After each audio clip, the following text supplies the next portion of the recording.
ছোটবেলা থেকেই গাছগাছার প্রতি আমার অনেক নেশা। ছোটবেলায় প্রচুর গাছ লাগিয়েছি যা আজকে অনেক বড় হয়ে গিয়ে ফল দিচ্ছে, কিন্তু আমি দেখতে পাচ্ছি না গাছগুলো।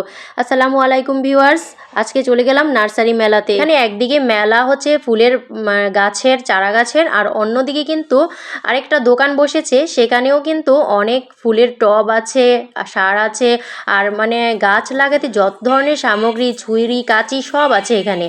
তো মেলাটা আমার খুব ভাল লাগছিল, আর এত সুলভ মূল্যে এত সুন্দর গাছের চারা পাওয়া যায় এখানে, এটাই ভাবতে অবাক লাগে। এই যে লেটুস পাতাগুলো বড় বড়, এগুলো 30 টাকা করে, প্রত্যেকটা চারা গাছ 30 টাকা করে। এই যে চারা গাছগুলো, এগুলো কিন্তু আমি বেশিরভাগই নাম জানি না, কিন্তু এত ভালো লাগছিল, আমার ইচ্ছে করছিল যেন প্রত্যেকটা সাইড থেকেই এক একটা চারা নিয়ে যাই, ফুলের গাছ নিয়ে আসি।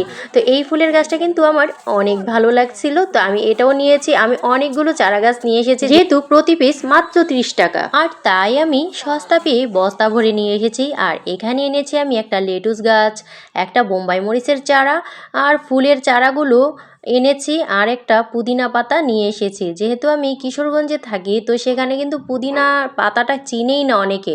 তো আমি চাচ্ছি যে এটা ওখানে নিয়ে যাব, ওখানে গিয়ে লাগাবো, তারপর একেবারে রোজার সময় ইফতারিতে এটা ব্যবহার করব, খাবো। আর এখানে আমি কয়েকটা এই যে নিয়েছি, টব নিয়েছি, তো টবের মধ্যে আমি এখন চারাগুলো কি লাগাবো। তো আমি কিন্তু এখানে মাটি কিছুটা ফেলে দিয়েছি, তারপর হচ্ছে এই মাটিগুলো ফেলে দিয়ে আবার চারা গাছটা লাগিয়েছি। তো চাইলে কিন্তু আপনারা এখানে সার ব্যবহার করতে পারেন, বা সবজি কাঁচা এগুলোও ব্যবহার করতে পারেন, খোসা টোসা এগুলো। তো আমি ডিমের খোসাটা ব্যবহার করেছি এখানে। আমার ডিমের খোসার সাথে আমি দিয়েছি এখানে একটু মাটি অ্যাড করে দিয়ে, তারপর হচ্ছে এই চারা গাছগুলোকে লাগিয়ে। আমার কিন্তু ছোটোবেলা থেকেই গাছগাছার প্রতি অনেক নেশা। যে কোনো জায়গায় যদি আমি একটা গাছের চারা পেতাম, সেখান থেকে কিন্তু আমি গাছের চারা এনে এগুলো লাগিয়ে দিতাম আমার বাড়ির আঙিনায়।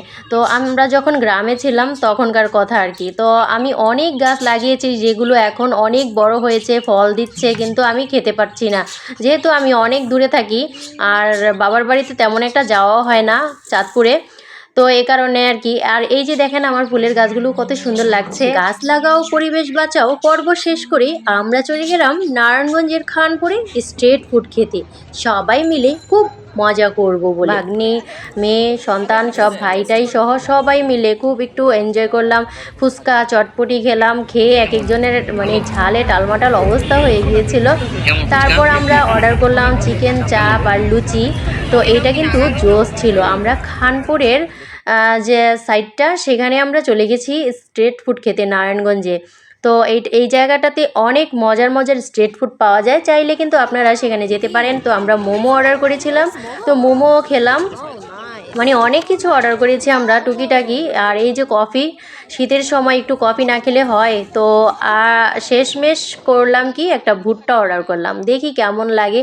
তো ভুট্টা কোম্পানি এই যে ভুট্টা পোড়াচ্ছে, এই যে চাচা, ভুট্টাগুলো খুব কচি কচি ছিল, যে যেরকম খায়। ভুট্টা আমি যে উনি ওখানে পুড়িয়ে দিচ্ছে, খাবে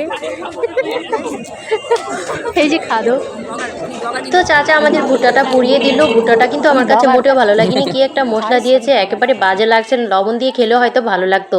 তো যাই হোক, হাঁটতে হাঁটতে গিয়ে দেখলাম রাস্তার সাইডে কি একটা জিনিস, এটা নাকি শরবত বানায়। তো আমার কাছে এটা অস্বাভাবিক লাগছিল এই জিনিসটা, তাই একটু ভিডিও করে রাখলাম। তো আমার আজকের ভিডিওটা, ব্লগটা কেমন লাগলো জানাবেন। আজকের মতো বিদায়, আল্লাহ হাফেজ।